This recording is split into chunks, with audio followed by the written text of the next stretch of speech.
Yeah, Little Toot, Part 2, narrated by Don Wilson, who came to fame and fortune as Jack Benny's announcer.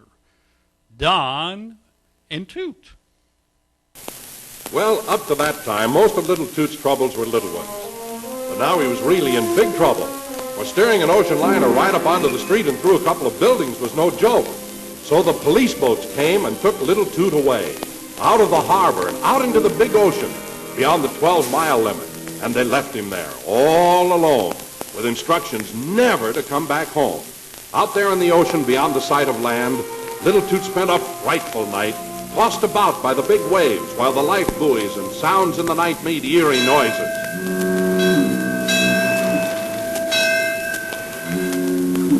And then a storm came up.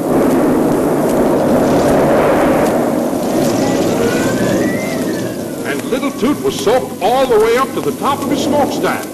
Waves bigger than he was towered over him and crashed onto his head so that he sputtered and coughed with water.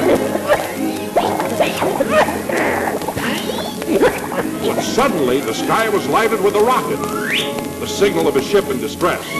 Forgetting his own fears, Little Toot raced toward the spot where he saw the rocket.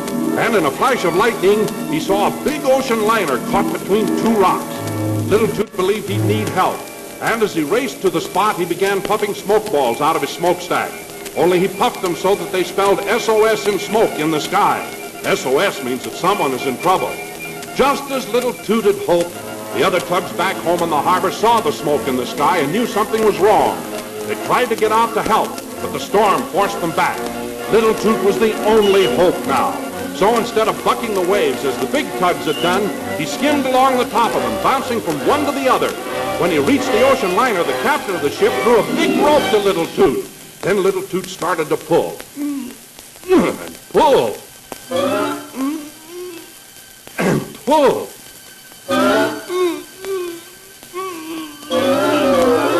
And he made it. The ocean liner was pulled free, and off Little Toot went to take it into the harbor.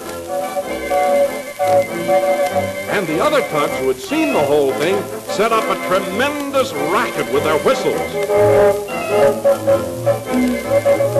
That was their sound of approval for Little Toot's daring rescue, and a welcome home to Little Toot, who had certainly proven himself worthy of being a full-fledged tugboat.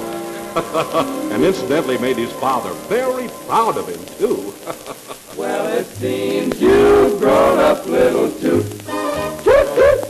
You're a brave, brave Little Toot. Can't you hear the cheering crowd? You have made your daddy proud.